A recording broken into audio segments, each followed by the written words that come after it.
Hello guys, welcome to Digital Degs. In this video I'm going to show you guys how to disable protected view from Microsoft Office Excel.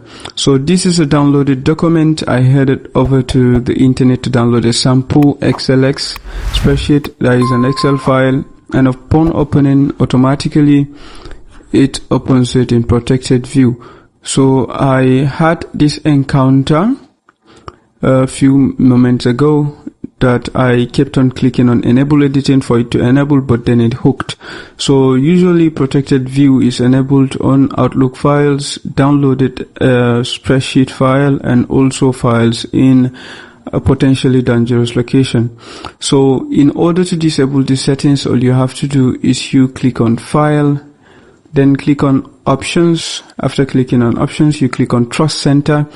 Talking about trust, I trust you people are going to like this video and subscribe to my channel if you haven't, and also share it with others who might find it helpful. So after clicking on Trust Center, you click on Trust Center settings. After that, you click on protected view right here from the left pane. So as you can see, enable protected view for files originating from the internet is checked.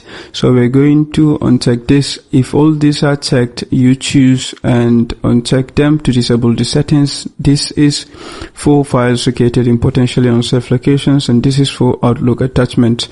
So I don't want to enable any, so I'm just going to hit OK. Don't forget to hit OK and OK, and we will now open our file once again and see.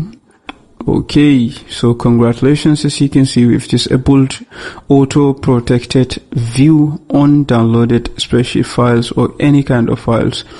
I hope you've enjoyed this video. Ensure you like it, subscribe to my channel, and share with others who might find it helpful. I love you guys so much. Do have a nice day.